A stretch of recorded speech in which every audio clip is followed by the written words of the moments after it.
കേരളത്തിലെ cinema producers association എന്ന് പറയുന്ന ഒരു സംഘമുണ്ട്. ആ സംഘം നമ്മളെ പൊട്ടന്മാരാക്കാൻ വേണ്ടി മണ്ടന്മാരാക്കാൻ വേണ്ടി കഴിഞ്ഞ ദിവസം ഒരു പത്രസമ്മേളനം നടത്തുകയുണ്ടായി. ഏതാണ്ട് 2-3 ദിവസം മുമ്പാണ് ഞാനത് പ്രതികരിക്കാൻ വൈകിയത്. ഞാൻ കുറച്ച് തിരക്കുകളിലായിരുന്നുകൊണ്ടാണ്. അതുകൊണ്ട് വൈകിയതിന് നിങ്ങൾ ക്ഷമിക്കണം. പക്ഷേ ഇതിനോടൊന്നും ഇവരുടെയൊക്കെ ഈ കള്ളി നമുക്ക് പൊളിച്ചെടുക്കാൻ പറ്റിയിരിക്കാൻ പറ്റില്ല. അതുകൊണ്ടാണ് ഈ വീഡിയോ ചെയ്തത്.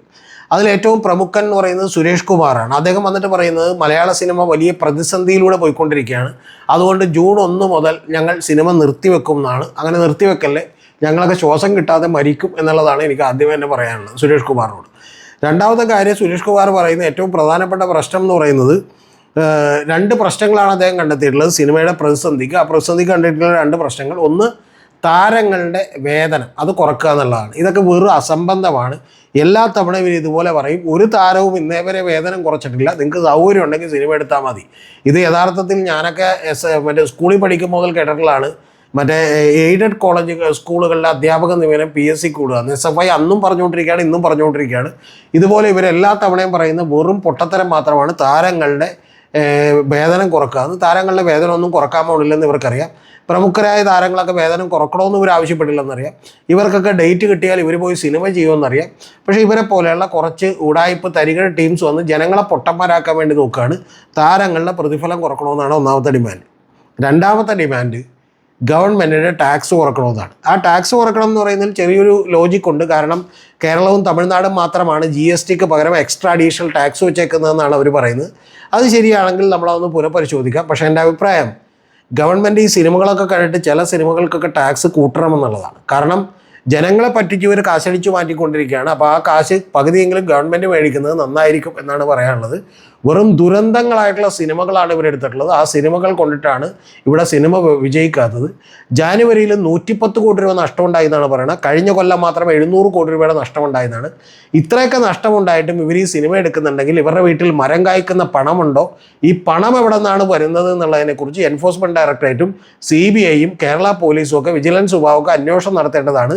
ഈ പ്രൊഡ്യൂസേഴ്സിനൊക്കെ അടിയന്തരമായി വിളിച്ച് ചോദ്യം ചെയ്യേണ്ടതാണ് എന്നാണ് എനിക്ക് പറയാനുള്ളത്. പിന്നെ സുരേഷ് കുമാറിന് ചോദിക്കാനുള്ള ഒരു കാര്യം എന്ന് പറഞ്ഞാൽ, ഈ താരങ്ങളുടെ പ്രതിഫലം കുറക്കണമെന്ന് പറയുന്നത് കീർത്തി സുരേഷ് ബാധകമാകുമോ എന്നെനിക്കറിയില്ല. കീർത്തി സുരേഷിൻ്റെ പ്രതിഫലം കുറക്കാൻ പോലും ഒരു സാധ്യതയില്ല എന്നുള്ളത് നമുക്ക് എല്ലാവർക്കും അറിയാം. ആളെ മണ്ടരാക്കാൻ വേണ്ടി, പൊട്ടനാക്കാൻ വേണ്ടി ഇതുപോലെയുള്ള പത്രസമ്മേളനങ്ങളുമായിട്ട് ഇങ്ങോട്ട് വരണ്ട. നിങ്ങളുടെ അധികാരവും കുങ്കുമൊക്കെ കൈ വെച്ചാൽ മതി, അത് പണമുള്ളതിൻ്റെയാണ്. പക്ഷെ അതൊന്നും പറഞ്ഞുകൊണ്ട് നിങ്ങൾ ചില ആളുകളെ താറടിക്കാനും ചില മീഡിയം റേഞ്ചിലുള്ള താരങ്ങളെയൊക്കെ തന്നെ നിങ്ങൾ അവരെ പേടിപ്പിച്ചുകൊണ്ട് അവരുടെ പ്രതിഫലം കുറക്കാനുള്ള ഉഡായിപ്പ് പണി മാത്രമാണ് ഈ പത്രസമ്മേളനം എന്നുള്ളത് ആദ്യമേ തന്നെ പറയട്ടെ. ഇതിൽ ഈ ജനത്തെ ദ്രോഹിക്കുന്ന നിരവധി സിനിമകളാണ് ഈ ജാനുവരിയിൽ അവരെടുത്തേക്കുന്നത്. അതിൽ അവർ പറഞ്ഞേക്കണത് 28 സിനിമകൾ ഇറങ്ങിയിട്ടുണ്ട്. ആ 28 സിനിമകളിലേക്ക് ഞങ്ങൾ കളക്ഷൻ ഡീറ്റെയിൽസ് പുറത്തുവിടും. വെള്ളിത്തിര എന്ന് പറയുന്ന ഒരു ചാനലിലൂടെ പുറത്തു വിടുന്നതാണ്. ഏതിലൂടെയെങ്കിലും പുറത്തു വിട്ടാൽ മതി, ഞങ്ങളത് കേൾക്കാൻ തയ്യാറാണ്. അതിലിപ്പോൾ 28 സിനിമകളുടെ പുറത്തു വിട്ടിട്ടുണ്ട്. അതിൽ ചില സിനിമകളെക്കുറിച്ച് മാത്രമേ ഞാൻ പറയുന്നുള്ളൂ. അതിൽ ആദ്യത്തെ സിനിമ എന്ന് പറയുന്നത് കമ്മ്യൂണിസ്റ്റ് പച്ച എന്ന സിനിമയുടെ പേര്. കമ്മ്യൂണിസ്റ്റ് ചുവപ്പല്ല കേട്ടോ, കമ്മ്യൂണിസ്റ്റ് പച്ച. അപ്പോൾ കമ്മ്യൂണിസ്റ്റ് പച്ചക്ക് മുടക്കിയേക്കുന്നത് 2 കോടി രൂപയാണെന്നാണ്. ഇതിൽ ആദ്യമേ തന്നെ എനിക്ക് പറയാനുള്ളത്, ഈ സിനിമക്കൊന്നും ഈ 2 കോടി രൂപ 3 കോടി രൂപയൊന്നും വന്നിട്ടില്ല. പകരം ഈ സിനിമകൾക്കുള്ള പണം, ഇത് കള്ളപ്പണം വെളുപ്പിക്കാനുള്ള ഒരു തന്ത്രമാണ് ഈ സിനിമാ വ്യവസായം. അതുകൊണ്ടുകൂടിയാണ് ഇത്ര പണം ഒഴുകുന്നത്. അതിനെക്കുറിച്ച് അടിയന്തരമായി ഗൗരവത്തിലുള്ള അന്വേഷണം വേണം. ഈ കമ്മ്യൂണിസ്റ്റ് വച്ച 2 കോടി രൂപയ്ക്ക് 1.25 ലക്ഷം രൂപ തിരിച്ചു കിട്ടിയെന്നാണ്. അതായത് 1,25,000 രൂപ തിരിച്ചു കിട്ടി. അപ്പോൾ സത്യത്തിൽ ആ 1,25,000 പേരെ പറ്റിക്കപ്പെട്ടു എന്നുള്ളതാണ് നിങ്ങൾ ആദ്യം മനസ്സിലാക്കേണ്ടത്. പിന്നെ ചില പ്രമുഖമായ സിനിമകൾ മാത്രമേ ഇനി ഞാൻ പറയുന്നുള്ളൂ. രണ്ടാമത് ഒരു സിനിമ പറയുന്ന ഐഡൻറ്റിറ്റി എന്ന് പറയുന്ന സിനിമയാണ്. അത് നിങ്ങൾക്കറിയാമല്ലോ, ടൊവിനോ തോമസിൻ്റെ സിനിമയാണ്. അത് 30 കോടി രൂപ മുടക്കി 3.5 കോടി രൂപ ഷെയർ ആയിട്ട് നിർമ്മാതാവിന് തിരിച്ചു കിട്ടി എന്നുള്ളതാണ്. അപ്പോൾ അത് അങ്ങനെ തന്നെ കിട്ടുള്ളൂ. കാരണം ആ സിനിമ മോശമാണ്. അതുകൊണ്ടാണ് അത് അത്തരത്തിലുള്ള ഈ പറയുന്ന സംവിധാനത്തിലേക്ക് എത്തുന്നത്. പിന്നെ അടുത്തൊരു സിനിമ എന്ന് പറയുന്നത് മലബാർ ടൈലർ എന്ന് പറഞ്ഞ സിനിമ 50 ലക്ഷം രൂപ മുടക്കി അതിൽ 2.5 ലക്ഷം രൂപ തിരിച്ചു കിട്ടിയെന്നാണ് പറയുന്നത്. അതൊക്കെ തന്നെ മഹാഭാഗ്യം. പിന്നെ ഒരുമ്പെട്ടവൻ എന്ന് പറയുന്ന ഒരു സിനിമ എടുത്തു. അത് 2.5 കോടി രൂപ മുടക്കി അതിന് 3 ലക്ഷം രൂപ തിരിച്ചു കിട്ടിയെന്നാണ്. തിരിച്ചു കിട്ടിയത് തന്നെ മഹാഭാഗ്യം എന്നാണ് ഞാൻ പറയുന്നത്. പിന്നെ രേഖാചിത്രം എന്ന് പറയുന്ന ഒരു സിനിമ, അതാണ് ഇതിൽ ആകെ ലാഭകരമായിട്ടുള്ളൊരു സിനിമ. അത് 8.5 കോടി രൂപ 8.56 കോടി രൂപ മുടക്കി 8.56 ലക്ഷം രൂപ മുടക്കി അതിന് 12.5 കോടി രൂപ ഷെയർ കിട്ടി എന്നാണ് പറയുന്നത്. അത് ആസിഫ് അലിയുടെ സിനിമയാണ്. പിന്നെ എന്ന് സ്വന്തം പുണ്യാളൻ എന്ന് പറയുന്ന ഒരു സിനിമ ഇറങ്ങി. അത് നമ്മുടെ അർജുൻ അശോകൻ്റെയൊക്കെ സിനിമയാണ്. 8,70,00,000 രൂപ മുടക്കി അതിന് 1 കോടി ഏതാണ്ട് 2 ലക്ഷം രൂപയോളം തിരിച്ചു കിട്ടി എന്നാണ് പറയുന്നത്. പിന്നെ പ്രാവിൻകൂട് ഷാപ്പ് എന്ന് പറയുന്ന ഒരു സിനിമ, അതിന് 18 കോടി രൂപ മുടക്കി അതിന് 4 കോടി രൂപ തിരിച്ചു കിട്ടിയെന്നാണ്. പിന്നെ ഒരു സിനിമ ആദച്ചായ്, ഓക്കെ, അത് 50 ലക്ഷം രൂപ കിട്ടി, അതിന് 1 രൂപ പോലും തിരിച്ചു കിട്ടിയതായിട്ട് അറിവില്ല എന്നാണ് ഇവർ പറയുന്നത്. പിന്നെ ഓഫ് റോഡ് എന്ന് പറഞ്ഞ സിനിമ 1 കോടി രൂപ മുടക്കി എടുത്തതാണ്, അത് 53,000 രൂപ തിരിച്ചു കിട്ടി.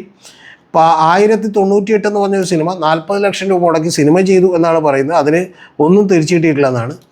പിന്നെ Dominic and the ladies purse, ആ സിനിമ കണ്ടു ഞാൻ, വലിയ ദുരന്തമാണ് ആ സിനിമ. ആ സിനിമ എന്ന് പറയുന്നത് 19 കോടി രൂപ മുടക്കി ചെയ്ത സിനിമയാണ്, അതിന് 4.25 കോടി രൂപ തിരിച്ചു കിട്ടി. അപ്പോൾ ആ കിട്ടിയതിൽ ശരിക്കും പറഞ്ഞ ഒരു 1000 രൂപ എൻ്റെ കൂടി ഉണ്ട്, അത് വലിയ നഷ്ടമാണ് എന്ന് ഞാനിവിടെ രേഖപ്പെടുത്തുന്നു. അത് സുരേഷ് കുമാറൊക്കെ തിരിച്ചു തരുമെങ്കിൽ ഞാൻ സന്തോഷകരമായി വന്ന് വാങ്ങിക്കും. ആ പ്രൊഡ്യൂസേഴ്സ് അസോസിയേഷൻ പ്ലീസ് നോട്ട്, ആ പ്രൊഡ്യൂസറോടും എൻ്റെ പേരും നമ്പറും തന്നെ ഞാൻ വിളിച്ചു ചോദിക്കാവുന്നതാണ്. ഗൗതം വാസുദേവനൻ്റെ സിനിമയാണെന്ന് പറഞ്ഞിട്ടാണ് ചെയ്തത്. യഥാർത്ഥത്തിൽ അത് ഗൗതം വാസുദേവനൻ്റെ ഏതോ അസിസ്റ്റൻറ്റ് സംവിധാനം ചെയ്തതായിട്ടാണ് എനിക്ക് തോന്നിയിട്ടുള്ളത്. അതിൽ മമ്മൂട്ടിയാണ് അഭിനയിച്ചിട്ടുള്ളത്. മമ്മൂട്ടിയെ കണ്ടാലും ഞാൻ ആ കാശ് തിരിച്ചു ചോദിക്കും എന്ന് ഞാൻ വളരെ ധൈര്യസമേതം അറിയിക്കുന്നു. പിന്നെ ഒരു സിനിമ എന്ന് പറയുന്ന സിനിമയാണ്, അത് നല്ല സിനിമയാണ്, 3.5 കോടി രൂപ മുടക്കി എടുത്ത സിനിമയാണ്, അതിന് 30 ലക്ഷം രൂപ തിരിച്ചു കിട്ടിയിട്ടുള്ളൂ. ദിലീഷ് പോത്തനൊക്കെ അഭിനയിച്ചിട്ടുള്ള സിനിമയാണ്. പിന്നെ അൻപോട് കൺമണി 3 കോടി രൂപ, തിരിച്ചു കിട്ടിയത് 25 ലക്ഷം. പിന്നെ അവിരാച്ചൻ്റെ സ്വന്തം ഇണങ്ങത്തി എന്ന് പറഞ്ഞൊരു സിനിമ ഇറങ്ങിയിട്ടുണ്ട്. പേര് കേൾക്കുമ്പോഴേ നമുക്ക് നല്ല സിനിമയാണെന്നറിയാം. 45 ലക്ഷം രൂപയുടെ സിനിമയാണ് ആകെ എടുക്കാൻ തയ്യാറായത്. 1.5 ലക്ഷം രൂപയാണ് തിരിച്ചു കിട്ടിയിട്ടുള്ളത്. അതിനൊക്കെ പോലും 1.5 ലക്ഷം രൂപ തിരിച്ച് കിട്ടി, അതാണ് നമ്മുടെ ഏറ്റവും വലിയ അത്ഭുതം എന്ന് പറയുന്നത്. പിന്നെ ബെസ്റ്റി എന്ന് പറഞ്ഞ സിനിമ 4.81 കോടി രൂപയാണ്, അതിന് 20 ലക്ഷം രൂപ തിരിച്ചു കിട്ടി. അത്രയും പേര് അബദ്ധത്തിലായി എന്നുള്ളതാണ്. പിന്നെ പൊന്മാൻ, ഞാൻ നേരത്തെ അതിനുവേണ്ടി പ്രത്യേക റിവ്യൂ എടുത്തിട്ടുണ്ട്. 8.9 കോടി രൂപയാണ് മുടക്കിയിട്ടുള്ളത്, 2.5 കോടി രൂപ തിരിച്ചിട്ടുള്ളൂ. പക്ഷേ ഇപ്പോഴും കളിച്ചുകൊണ്ടിരിക്കുകയാണ്. ആ സിനിമയ്ക്ക് കാശ് തിരിച്ച് കിട്ടും എന്നുള്ളതാണ് എനിക്ക് ഉറപ്പായിട്ടുള്ളൊരു കാര്യം. പിന്നെ ഒരു ജാതി ജാതകം, അത് വിനീത് ശ്രീനിവാസൻ്റെ സിനിമയാണ്, 5 കോടി രൂപയാണ് മുടക്കുള്ളത്, 1.5 കോടി രൂപ ഇപ്പം തന്നെ തിരിച്ച് കിട്ടിയിട്ടുണ്ട്. പിന്നെ എൻ്റെ പ്രിയതമന് എന്ന് പറഞ്ഞൊരു സിനിമ ഇടയ്ക്ക് 2.5 കോടി രൂപയാണ് മുടക്കിയിട്ടുള്ളത്. അതിനുശേഷം അതിൻ്റെ എത്ര രൂപ തിരിച്ചു കിട്ടിയെന്നൊന്നും അറിയാൻ പാടില്ല, നിർമ്മാതാവും അറിയാൻ പാടില്ലെന്ന് തോന്നുന്നു. പിന്നെ സീക്രട്ട് ഓഫ് വുമൺ, അത് 60 ലക്ഷം രൂപ മുടക്കി എടുത്തിട്ടുള്ള സിനിമയാണ്, അതിൽ 2 ലക്ഷം രൂപയാണ് തിരിച്ചു കിട്ടിയിട്ടുള്ളത്. പിന്നെ 4 സീസൺ 2.5 കോടി മുടക്കിയതാണ്, അതിന് പക്ഷേ ഗംഭീരമായ തിരിച്ചു കിട്ടലാണ്, 10,000 രൂപ തിരിച്ചു കിട്ടിയെന്നാണ് പറയുന്നത്. 10,000 രൂപ, അതിൻ്റെ നിർമ്മാതാവിനോട് എനിക്ക് ചിലവ് ചെയ്യണം എന്നാണ് എനിക്ക് പറയാനുള്ളത്. പിന്നെ ഒരു കഥ ഒരു നല്ല കഥ, അതിന് 1 കോടി രൂപയാണ് മുടക്കിയത്, അതിന് 1 ലക്ഷം രൂപ തിരിച്ചു കിട്ടിയിട്ടുണ്ട്. അതിൽ അഭിനയിച്ചേക്കുന്നത് പഴയ ശങ്കറൊക്കെയാണ്, ഇടവേള ബാബുവൊക്കെയാണ്. അപ്പോൾ അതുകൊണ്ട് സിനിമ എന്തായിരിക്കും നമുക്ക് ഊഹിക്കാവുന്നേ ഉള്ളൂ. പിന്നെ അടുത്ത സിനിമ എന്ന് പറയുന്നത് പറന്ന് ചെല്ലാൻ എന്ന് പറഞ്ഞൊരു സിനിമ ഇറക്കിയിട്ടുണ്ട്, അതിന് 3 കോടി രൂപയാണ്, 3.5 ലക്ഷം രൂപയാണ് അതിന് തിരിച്ചു കിട്ടിയിട്ടുള്ളത്. പിന്നെ ദേശക്കാരൻ എന്ന് പറയുന്നൊരു സിനിമ എടുത്തു, അത് 90,000 രൂപയ്ക്കാണ് സിനിമ എടുത്തത്. അവനെ ഞാൻ അഭിനന്ദിക്കുന്നു, 40,000 രൂപ തിരിച്ചു കിട്ടിയിട്ടുണ്ട്. 90,000 രൂപയ്ക്ക് സിനിമ എടുത്തിട്ടുള്ളത് 40,000 തിരിച്ചു കിട്ടിയിട്ടുണ്ട്, 50 ലക്ഷം രൂപ 50,000 രൂപ നഷ്ടം വന്നിട്ടുള്ളത്. പിന്നെ എമറാൾഡ് എന്ന് പറഞ്ഞൊരു സിനിമ എടുത്തു, അതിൽ 20 ലക്ഷം രൂപയാണ്, അതിൽ 25,000 രൂപയാണ് തിരിച്ചു കിട്ടിയേക്കുന്നത്. സൂപ്പർ ജിംനി എന്ന് പറഞ്ഞൊരു സിനിമ എടുത്തു, സൂപ്പർ ജിംനി 2 കോടി രൂപയാണ്, അതിൽ 15 ലക്ഷം രൂപ തിരിച്ചിട്ടുണ്ട്. പിന്നെ 27ാമത് സിനിമ എൻ വഴി തനി വഴി 1 ലക്ഷം രൂപയാണ് എടുത്തിട്ടുള്ളത്, അതിൽ തിരിച്ചു കിട്ടിയ എത്രയെന്ന് അറിയാമോ? സിനിമ എടുത്തത് തന്നെ 1 ലക്ഷം രൂപയോടാണ്. പിന്നെ മിസ്റ്റർ ബംഗാളി എന്ന് പറയുന്നൊരു സിനിമ എടുക്കി, അതിന് എത്ര ലക്ഷം രൂപ ചിലവായി എന്ന് അറിയില്ല, കിട്ടിയത് എത്രയെന്നും അറിയില്ല. ഇത്രയും സിനിമകളിൽ ഏത് സിനിമയാണ് എൻ്റെ പൊന്നു സുരേഷ് കുമാറെ ഞങ്ങൾ പോയി കാണണമെന്ന് താങ്കൾ പറയുന്നത്? താങ്കളുടെ കയ്യിൽ ഒരു 1,500 രൂപ ഉണ്ടെങ്കിൽ താങ്കൾ ഇതിൽ ഏത് സിനിമ പോയി കാണും എന്ന് എനിക്കറിഞ്ഞാൽ കൊള്ളാം. ഈ വക ആളെ പൊട്ടനാക്കുന്ന പണിയൊന്നും നിങ്ങൾ പറയരുത്.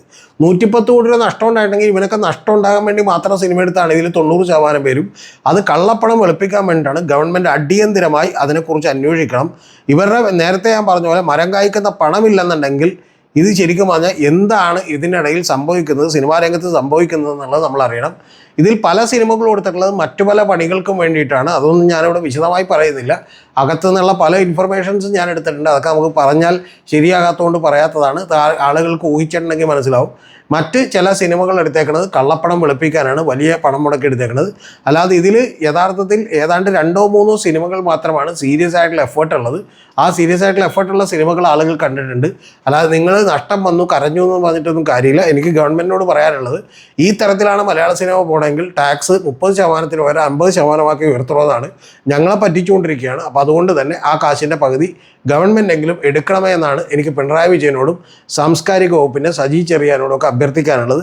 പക്ഷേ അദ്ദേഹം സിനിമാക്കാരുമായി നല്ല സുഹൃത്ത് ബന്ധത്തിലായതുകൊണ്ട് മിക്കവാറും ഇതൊന്നും ചെയ്യാൻ സാധ്യതയില്ലെന്ന് എനിക്കറിയാം.